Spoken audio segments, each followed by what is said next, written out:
What's good everyone? Today I'll be giving you an in-depth, comprehensive guide on how to qualify in all 25 Fall Guys minigames. By the end of this video, you'll have a much deeper understanding of the optimal strategies to implement in each minigame, and you'll be racking up crowns in no time. Let's start with the races. The whirligig. It can be tempting to let these pink bumpers at the beginning propel you forward, but you should only try this if you know what you're doing, because you could get flung into other bumpers that propel you backwards. This can cause you to lose control of your trajectory, so for a more consistent approach, I recommend simply jumping over all of them. After that section, only try to clear the blue ledge if you're running up this conveyor belt. Otherwise, jump onto the yellow block first and then clear the ledge. Plenty of people will mess this up, so if you're falling behind, this is a great opportunity to pull ahead. A good tip for these windmills is to watch their shadows. This is a good way of checking if the windmill is about to hit you before you pass through. Do not try to pass through this middle ramp, as the window for getting through here is extremely small, and getting hit by it will cause a huge time loss. Just go around the side, and the rest is pretty straightforward. Seesaw. There's a few things you need to assess before making your next jump. The seesaw's current position, the rate at which its angle is changing, and where the other nearby players are. Keeping all of these in mind will ensure that you have a better idea of when and where to jump. If there's one rule to live by here, it's to never jump onto the lower side of a seesaw, especially if it's tilting even further down as you approach it. What I mean by this is, if a seesaw is tilted in a way that one part is higher than the other, always try to go for the higher part. Depending on where everyone else is, it may be difficult to progress in any other manner, but you need to be patient and wait for a safe opening. Trust me on this, because falling on this course can be devastating.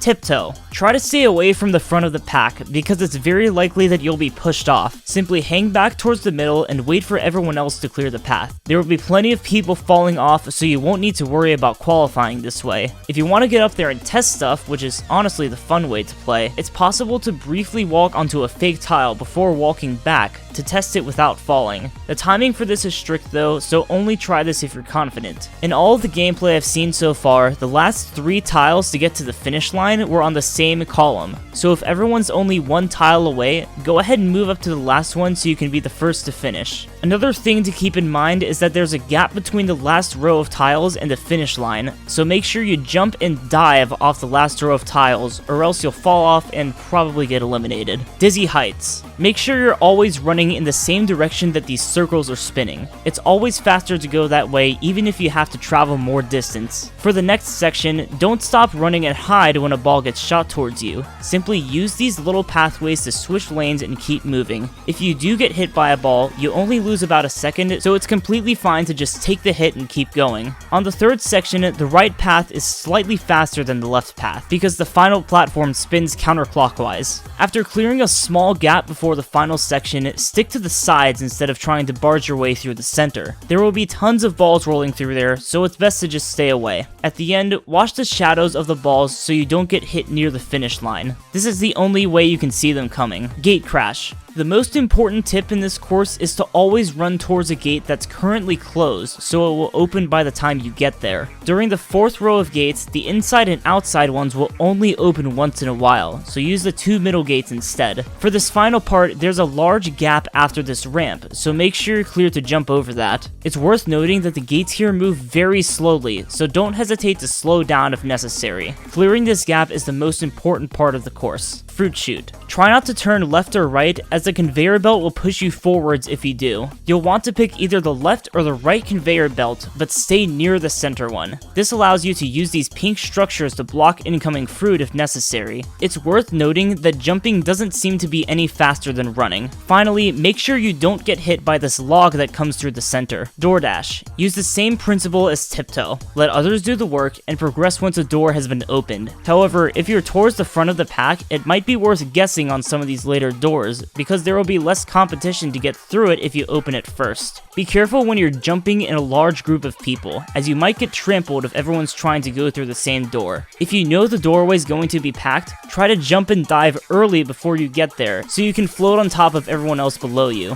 Hit parade. If you're starting in one of these back rows, just let everyone else go by for a second and then traverse across these poles. Keep in mind that you have to be very near the center while you're walking on these. It's safer than trying to go immediately and compete with other people, and you'll pull ahead of everyone who fell down. When you reach this large yellow gate, it may be wiser to go around the side if you can't immediately get through the gap in the middle. There will be plenty of competition and trampling going on in the middle gap, so going around the side tends to be a safer method. For the swinging pendulums, watch their shadows so you always know where they are instead of having to guess. And on the final staircase, stick to the edges because you can't get hit by the obstacles there. Slime climb. This course is notoriously hard, so I'll go a little more in depth here. Take advantage of this yellow trampoline at the start to skip most of the first section. However, if it's very crowded, you might just want to go around the regular way instead. For the conveyor belt, try to pass the obstacles on the right instead of the left. Getting pushed to the right isn't a big deal, but getting pushed off the left will cost you a lot of time. Again, it's critical to land on the very center of these poles. This part is usually what messes people up, so feel free to take a second and line yourself up. The next part is straightforward, but for these last few pushers, make sure you're towards the right edge because this will give you the largest window to move forward. On the final stretch, getting pushed off either side will probably eliminate you, so just take your time and make sure you get it right. Overall, surviving should be more of a priority than finishing in front of other people. Rollout. This game is pretty simple. Simply alternate between platforms and stay on top. If you're getting carried off the side and are about to fall off, try to find a barrier that's on its way up. You can land on that instead while you return to the top. However, one thing you need to look out for is these gaps in the platforms. Sometimes they can be obscured by barriers, so make sure you have a clear path before you switch over. Jump club. This one is also simple with one thing to look out for. Basically, you never want to make sure that you're in a position where the pink and green bumpers line up. Run either towards them or away from them to make sure this doesn't happen. Actually, there's one more thing. Sometimes the pink bumpers will make it difficult to see the green one, so make sure you keep track of the green one and know where it is at all times. There's also a final variant of this game where the floor will disappear. If you notice that someone's trying to grab you and mess you up early on, try to get away from them while you can. Block party. At the beginning, staying towards the back gives you more time to react to each block. Around 30 seconds in, you'll have to start jumping over ledges. Try and stay away from other people during this part so your jumping trajectory isn't influenced by them. For the final part, move a little bit towards the front and stay as close to the center as possible while barely fitting into each gap. This means you have to run less distance to avoid each block. Perfect match. This one is probably the easiest minigame, but there are still a few things to keep in mind. The first round has 2 fruits, the second round has 4 fruits, and the third round has 5. You'll need to memorize these numbers so you can make sure that all the fruit is accounted for in each round. While the fruit is being displayed, find a block for each fruit and memorize it. If possible, try to find a block with less people near it because some people tend to get pushed off between rounds. If you can't memorize all the fruit, just go where everyone else is going and hope for the best. On the other hand, you can stay on a different square until the last second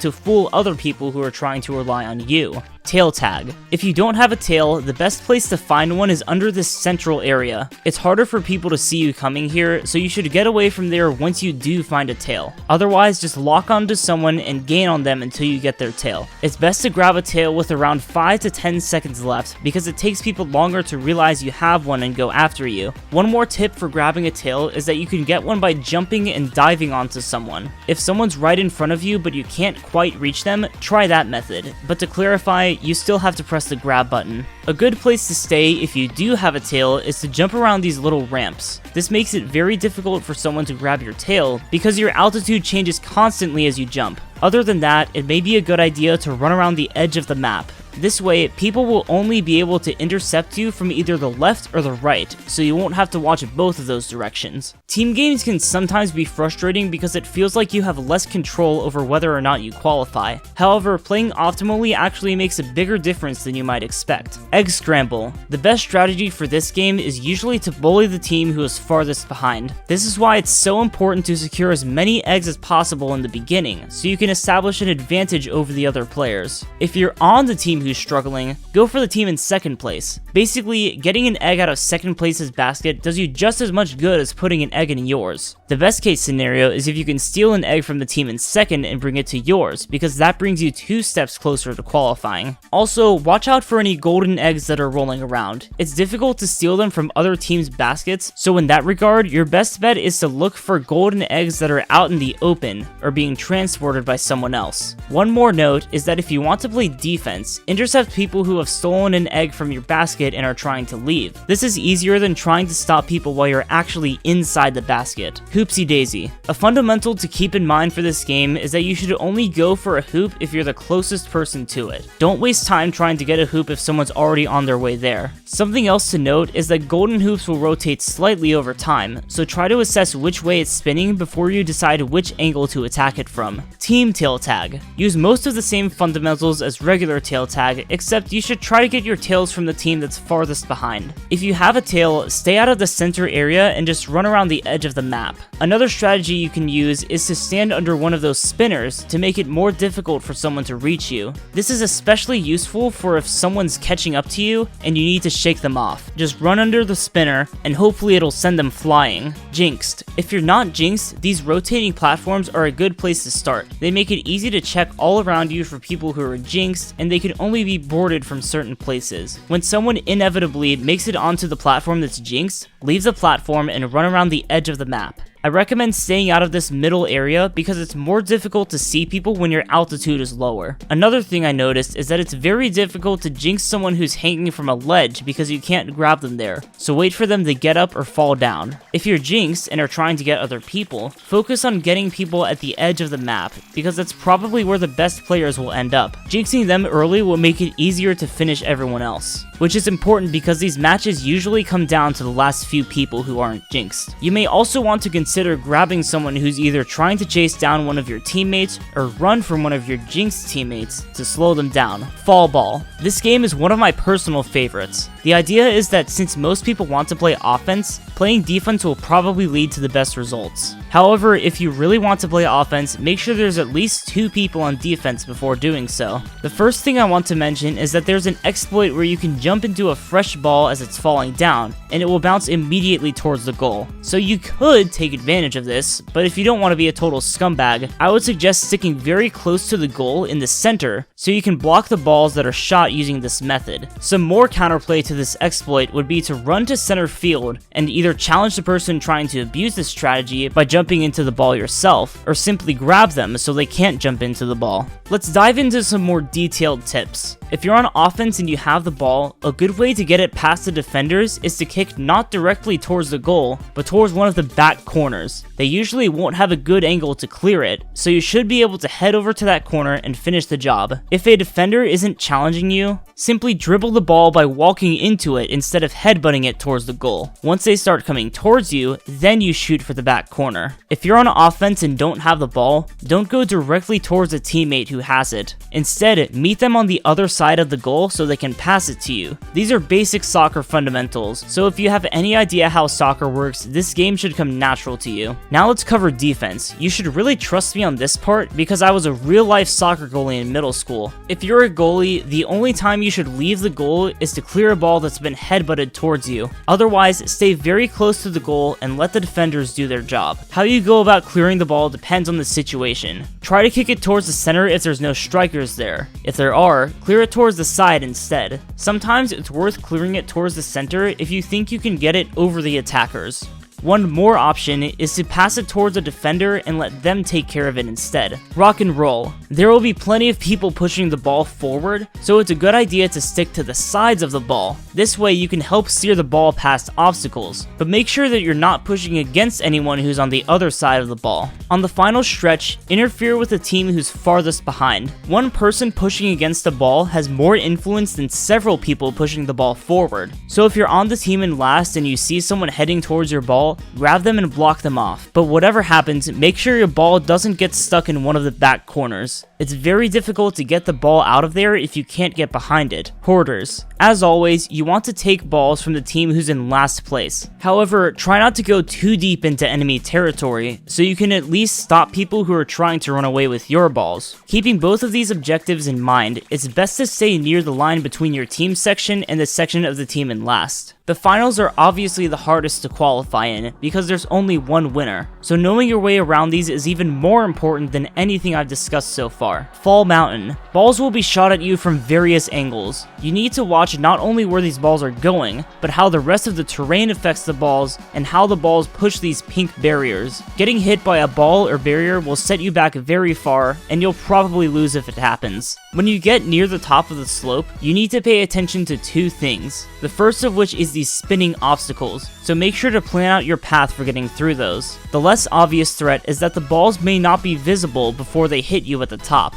The only way around this is to look at which cannons are being fired and when, so you can make sure you don't get hit out of nowhere. There's two ways to take care of this last spinning obstacle. The first way, which I recommend, is taking the inside. This gives you a larger window to make it through. If you absolutely must use the outside, stay towards the edge. If you use the outside correctly, it may be faster than using the inside in certain situations. That's all the obstacles, but I have two important notes about grabbing the crown. The first is that you literally need to grab the crown, as in using the grab button. Otherwise, you'll just bump into it and fall back down. Finally, the crown will hover up and down. Make sure you jump towards it while it's on its way down. You'll only get one shot at this, so be careful. Hexagon. There's two ways to play this game. One is to run between tiles, which depletes them quickly, and the other is to jump between tiles, which depletes them slowly. Mastering both of these playstyles is necessary to come out on top here. Inevitably, you'll run out of tiles, so you need to find the next spot that you plan to occupy on the lower floor in advance. This is the most important part of the game by far. It's too often that I see people doing really well, several floors above everyone else, then they plummet 3 floors down because they didn't plan their next spot. Another reason this is important is because if you fall too far down, you won't be able to move or jump before the hexagons below you disappear. If you see someone who's running in a certain direction,